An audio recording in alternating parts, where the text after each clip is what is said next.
the other spot? If anyone's moving from Z to X a little bit, inform us. You asking me? Either of you. You're the one that's always moving. Oh, well, I mean, I think like H is like kind of our scat back player, kind of our, can get involved in the run game and also take shots downfield underneath. I would consider our Z's to be deep ball, take the top off of coverages. We try to get those guys some shots each and every game, and then I feel like X is our isolation outside, one-on-one wide receivers. Hey, both of you guys, do you feel like Ohio State's off to its best passing start ever in history?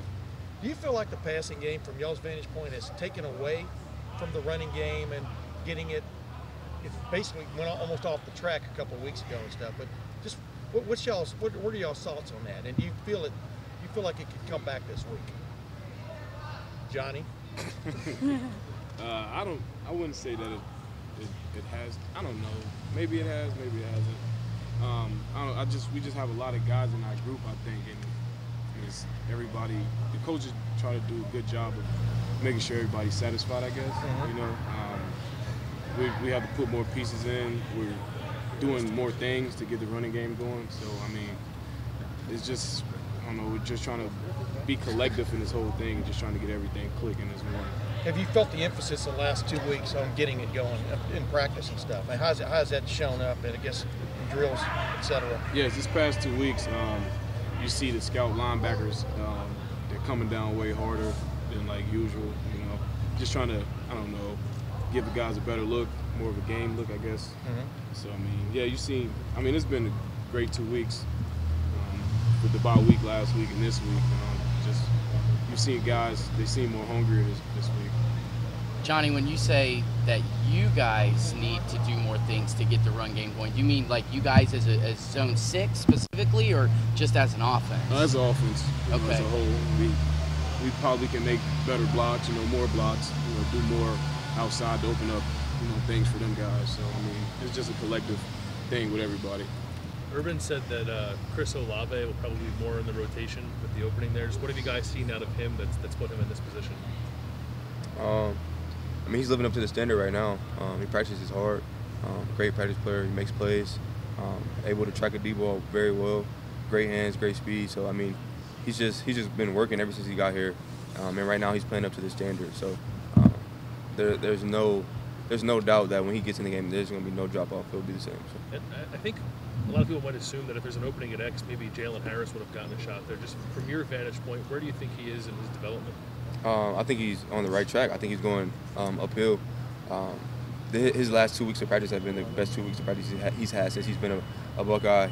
And, I think they might not be necessarily talking about, him getting some reps, but I definitely think that, he's in that conversation for sure. Is Chris officially in the rotation, or is he just expected to play? Well, from this week of practice, he looks like he's officially in. So, yeah, I would expect to see him out there for sure. I know you guys tune out the noise and the outside distractions, but is there a part of you that registers that for years it seems like the wide receivers were blamed for the passing game not getting going, and now you're being blamed for the running game not getting going? Yeah, it's all good because everybody on the outside don't know what we have to do every day when we come in here and practice. So all that is just a bunch of chatter. If you never lived in these shoes, then you don't even know what to expect, So, I mean, you see a lot of that stuff, but it really doesn't matter because a lot of those people probably never played or probably never will play in a position like this. So I work with Chris Spielman, who used every single slight that he possibly could to motivate him. Is that something that you guys do personally, or no? You said it again? Chris Spielman used to use every single slight, every single criticism to motivate him. He would keep Mel Kiper Jr.'s picture right above it where he did his sit-ups. So when you guys hear stuff like that, do you use that as a chip, or do you try to ignore it as best as can? Like I said before, those guys don't motivate me to be any better. The guys who I line up with every day, I go to war with every day and practice in the games, those are guys that motivate me. So, a critic, they're just critics, man. Twitter is what it is, social media is what it is.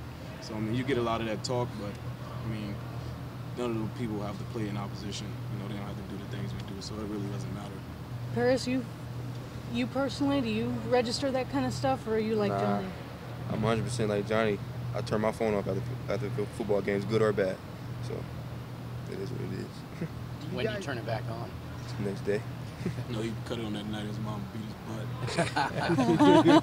Do you guys feel an anger in the team about what happened You at would Purdue do. and kind of an extra chip on your shoulder going into this game? I wouldn't say anger at this point because you got to get over it. You know, guys just know that we have to be better if we want to get to where we're trying to go. You know, so I mean, I wouldn't anger probably after the game. You know, but you have to move on. Just like when you win, you have to move on to the next mission. So I mean, that's what we're on right now, moving on and being better than we were. I mean, you guys have been in this position before, right? Like last year with the Iowa loss. Every year. Except this year, you don't have an extra loss. I mean, I know you guys lost kind of in the same fashion, but then I think you guys remember what happened the very next week against Michigan State. Do you feel like that's something you guys are very capable of doing this week? Yeah, definitely. You know, I feel like everyone around here has high spirits right now. Just from the past 2 weeks of practice, like it's been really good, and I just feel a lot of energy from the team. So everyone has high spirits, and like JD said, like we know what we have to do to get where we want to get. So, you know, everyone's locked in. Everyone's kind of, you know, registered what happened and kind of just locked back in. You know, we're focused on, you know, moving forward. So. Has this loss more maybe questions. been easier to deal with than last year? Because I mean, last year it was your second loss, and it was like, oh well, you know, we've got a really big uphill battle to make it back to the playoff. But I mean, if you guys handle your business, I mean, you're pretty much it. I mean, do you guys have a different mindset maybe after this loss than the Iowa loss? Knowing that you still have those things. Yeah. I mean, I can't really speak just from because I wasn't at the Iowa game. I had a concussion last year, but just from this game, I feel like it was easier for me to get over, just because after going back and reviewing the game, like looking back, we lost that game on our own. Offense was moving the ball very well. Just we couldn't score in the red zone. We had 3 opportunities in the red zone. We missed them all.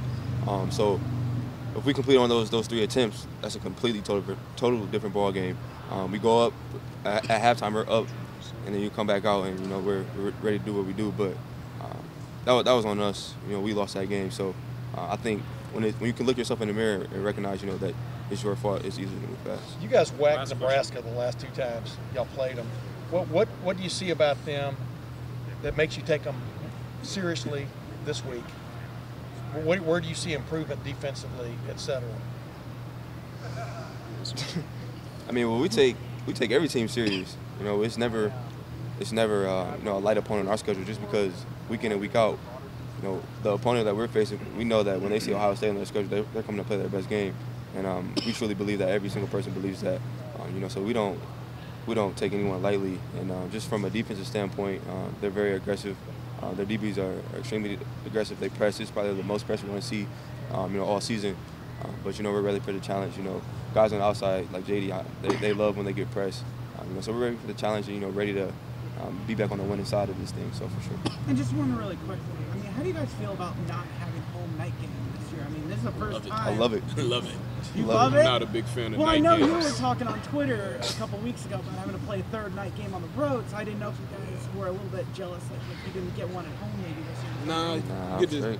You still get to play the game you love. I mean, earlier you get to spend time with your family. Like he has a kid. I get to go home, play with my son at night time. I'm good. But those black uniforms have the same impact. It's not at Oh yeah, night. we can still look swaggy for sure. It's definitely no matter what.